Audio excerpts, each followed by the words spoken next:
ஆங்கில ஆசிரியர் தனக்கு பாலியல் தொந்தரவு கொடுப்பதாக பாதிக்கப்பட்ட மாணவர் ஆட்சியரிடம் புகார் அளித்த சம்பவம் தான் பரபரப்பை ஏற்படுத்தியுள்ளது. பள்ளியில் நடந்தது என்ன பார்க்கலாம். கரூர் மாவட்ட ஆட்சியர் அலுவலகத்தில் நேற்று முன்தினம் மக்கள் குறைதீர் நாள் கூட்டம் நடைபெற்றது. இந்த கூட்டத்திற்கு சென்ற பள்ளி மாணவன் அளித்த புகார்தான் அங்கிருந்த அரசு அதிகாரிகளை அதிர்ச்சியடைய வைத்தது. அந்த புகார் மனுவில், நான் 10ஆம் வகுப்பு படித்து வருகிறேன். எனது குரல் பெண் குரல் போல் இருப்பதால் ஆங்கில ஆசிரியர் ஒருவர் என்னிடம் தவறாக நடந்து கொள்கிறார். இது எனக்கு மன உளைச்சலை ஏற்படுத்துகிறது.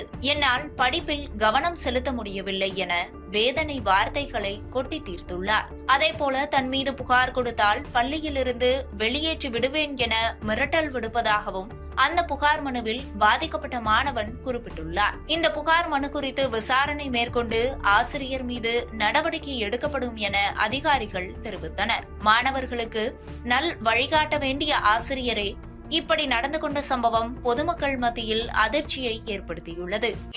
திரு செந்தில்குமார் அவர்கள், நான் ஏற்கனவே சண்டை எங்க வீட்டுல அவர் நின்றுக்கிட்டு முதல்ல வந்து 200 காசு கீழே போட்டு இது உன் காசு தான் எடுத்துக்கோ அப்படின்னு சொன்னாரு. நான் என் காசு இல்லைனே, இல்ல இது உன் காசு தான் எடுத்துக்கோ அப்படின்னு சொல்லுவோம். பிள்ளைங்கள்லாம் சிரிச்சாங்க. அதுக்கப்புறம் யாருமே எங்களோட பேசல. அப்புறம் எனக்கு மனசு ரொம்ப கஷ்டமாயிடுச்சு. அப்புறம் நான் ஸ்கூல் போகல. அப்புறம் தொடாத இடத்துல கை வச்சாரு.